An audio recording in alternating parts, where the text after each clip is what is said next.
कितने लोग हैं जो सामाजिक मुद्दों पर विश्वास रखते हैं, सामाजिक बातों पर विश्वास रखते हैं। आज दूध का दूध और पानी का पानी अलग हो जाएगा। आज सबसे बड़ी खबर है जिस पर बातचीत करेंगे। बीएसपी सुप्रीमो मायावती ने 4 बड़ी खबर पोस्ट की है।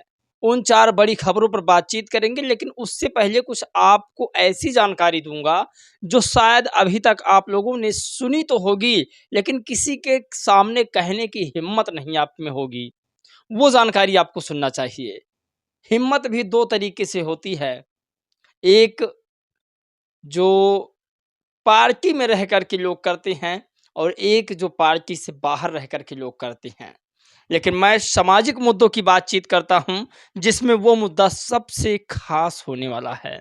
वीडियो ज़्यादा लंबी नहीं बनाएंगे क्योंकि समय हमारे पास ज़्यादा नहीं है। आपको बता दें कि आज बीएसपी सुप्रीमो मायावती जी ने सपा, भाजपा, कांग्रेस पर बड़े हमले किए हैं। इन हमलों के पीछे का कारण भी आप जान लीजिए। आज समाजवादी पार्टी के नेता अखिलेश यादव जी राज्यसभा सांसद और सांसद रामजी लाल सुमन जी के घर गए थे। उनका हौसला बढ़ाने के लिए, उनका हौसला अफजाई न हो, इसलिए उनके घर उनको मोटिवेट करने के लिए गए थे। दरअसल मामला ये उन दिनों का है जब संसद भवन में रामजी लाल सुमन ने राणा सांगा पर एक बयान दिया था, जिस बयान के बाद पूरे देश में विवाद फैल चुका। करड़ी सेना यानी क्षत्रिय समाज और दलित समाज की लड़ाई होना शुरू हो गई। यानी कि आप सीधा सीधा ये कह सकते हैं कि श्री अखिलेश यादव जी दलितों के कंधे पर रखकर बंदूक चलाने लगे। अब जो भी समाजवादी पार्टी का समर्थक है, वो प्लीज़ इन तमाम सवालों के जवाब दीजिएगा।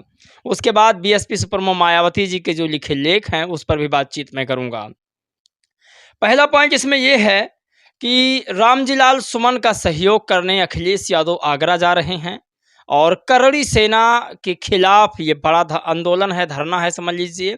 यानी कि रामजी लाल सुमन ने करड़ी सेना के खिलाफ आवाज़ उठाई, तो उनका समर्थन अखिलेश यादव ने किया। यानी कि ठाकुरों के खिलाफ अखिलेश यादव जा रहे हैं, दलितों के पक्ष में आ रहे हैं। ऐसा दिखावा बनाया जा रहा है। अब दलितों के पक्ष में क्यों आ रहे हैं? काशीराम साहब का एक कोट है, मैं आपके सामने पेश करूँगा, बताऊँगा कि आखिरकार काशीराम साहब ने क्या कहा था।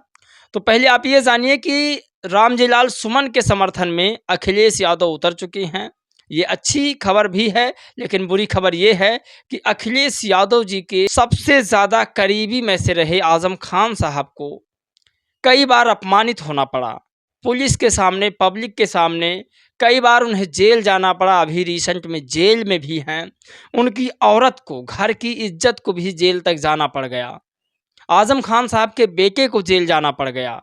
ये मुसलमानों के लिए सबसे बड़ी बात है, जो आज उन लोगों को अपना सब कुछ मान बैठे हैं जिन लोगों ने आपके साथ राजनीति कर डाली।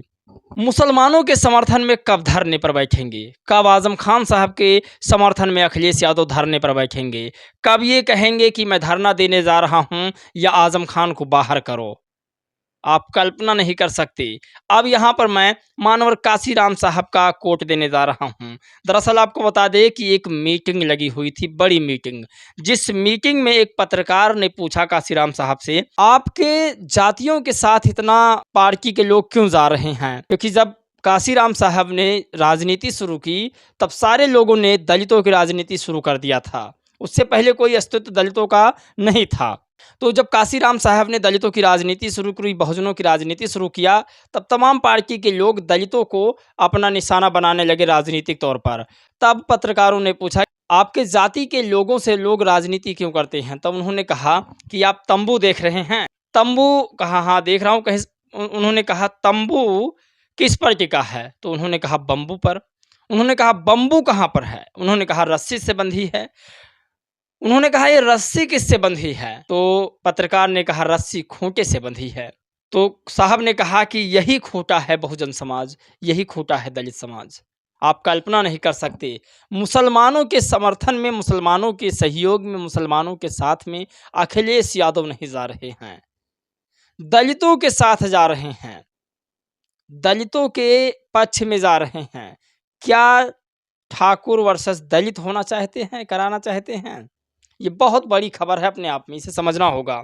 इन्हीं सब मुद्दों पर आज मायावती जी ने भी ट्वीट करके लिखा है। पहले आपको ट्वीट बताते हैं, उसके बाद कुछ सपा की करतूत बताते हैं। आपको बता दें, मायावती जी ने लिखा कि कांग्रेस बीजेपी आदि की तरह सपा भी बहुजनों में से एक, खासकर दलितों को इनका संवैधानिक हक देकर इनका वास्तविक हित, कल्याण व उत्थान करना तो दूर, इनकी गरीबी, जातिवादी शोषण व अन्याय अत्याचार आदि खत्म करने के प्रति कोई सहानुभूति, इच्छा शक्ति नहीं, जिस कारण वो लोग मुख्यधारा से कोसों दूर हैं। दूसरा लिखती है, सपा द्वारा बीएसपी से विश्वासघात, उसके नेतृत्व पर 2 जून जानलेवा हमला, प्रमोशन में आरक्षण की बिल संसद में फाड़ना, इनके संतों, गुरुओं व महापुरुषों के सम्मान में बनाए गए नए जिले, पार्क, शिक्षण व मेडिकल कॉलेज का नाम बदलना आदि ऐसे घोर जातिवाद कृत्य है जिसको माफ़ करना असंभव।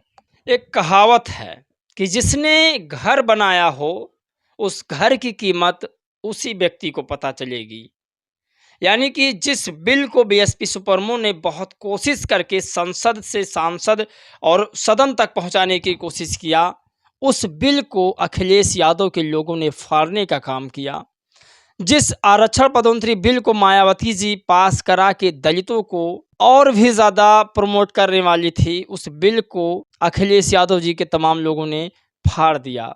सोचिए, मानवर काशीराम साहब, उससे पहले बाबा साहब ने गले में पड़ी हांडी, पीछे झाड़ू को हटाने की कोशिश की, लेकिन कुछ सामंतवादियों ने बाबा साहब का विरोध किया। तो जिसने घर बनाया होगा, दर्द उसी को होगा घर टूटने का। आज बाबा साहब भले ही ना हों, लेकिन उनकी विचारधारा है, लोगों के गले में हांडी, पीछे झाड़ू नहीं है। मायावती जी भले ही सत्ता में ना हों, लेकिन उनकी विचारधारा है, आरक्षण पदोन्नति बिल फाड़ने वाले को लोग बख्शेंगे नहीं। इस बात को आप हमेशा याद रखिएगा। आज कई पत्रकार, मनोज त्रिपाठी जी भी इसी बात को दोहरा रहे थे मीडिया हाउस में, मैंने उस वीडियो को देखा था। आपको बता दें कि एहसान किसी का दलितों पर होना नहीं चाहिए, क्योंकि दलित समाज इतना खुद बड़ा है कि अपनी सरकार बना सकता है, ये बहुजन समाज अपनी सरकार बना सकता है। मैं बात आज उस मुद्दे पर कर रहा हूँ क्योंकि लोग दलितों पर, पिछड़ों पर एहसान जताते रहते हैं कि मैं आपके घर खाना खाया, आपके साथ में मैं आपके सड़कों पर उतरा। दरअसल वो आपके साथ नहीं, वो अपने राजनीतिक स्वार्थ के लिए आ रहे हैं।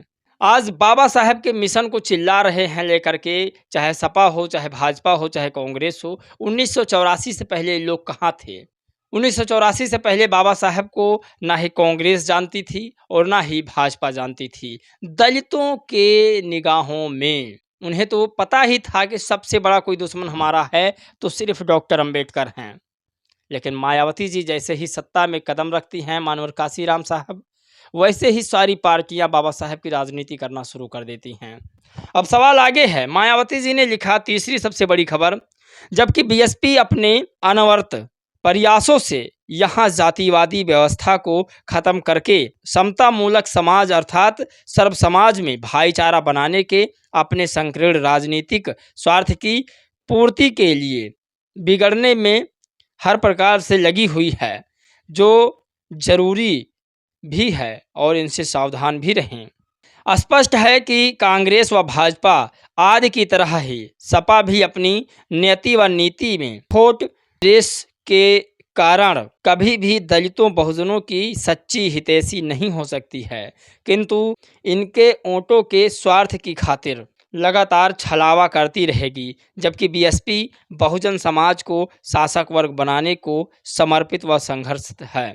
तो इन्हीं तमाम छोटी छोटी बातों को हमें समझना चाहिए, ये बहुत ज़रूरी है हम सबके लिए समझना। आपको बता दें कि चाहे वो ललई सिंह यादव जी का, या फिर चाहे पेरियार वी रामास्वामी नायकर जी का, या फिर ज्योतिबा राव फूले ओबीसी समाज का, माता सावित्रीबाई फूले, फातिमा शेख, तमाम बहुजन महापुरुषों की अगर विचारधारा को किसी ने आगे बढ़ाया है तो वो मानवर काशीराम साहब ने बढ़ाया है, मानवर काशीराम साहब की पार्टी ने बढ़ाया है। इसमें शायद कहने में कोई हमें संकोच भी नहीं होगा, क्योंकि मानवर काशीराम साहब का योगदान अतुलनीय है। उनका ये अमिट छाप कोई मिटा नहीं सकता है दलितों, बहुजनों के दिलों से। हमारी आर्थिक सहयोग करने के लिए आपका बहुत बहुत धन्यवाद। मैं बहुत जल्द हर घर पहुंच करके और उनकी विचारधारा आप तक पहुंचाने की कोशिश करूंगा। बस आप लोग मेरे फ़ोन का एक माइक का व्यवस्था करवा दीजिए। जय भीम, नमो बुद्धाय।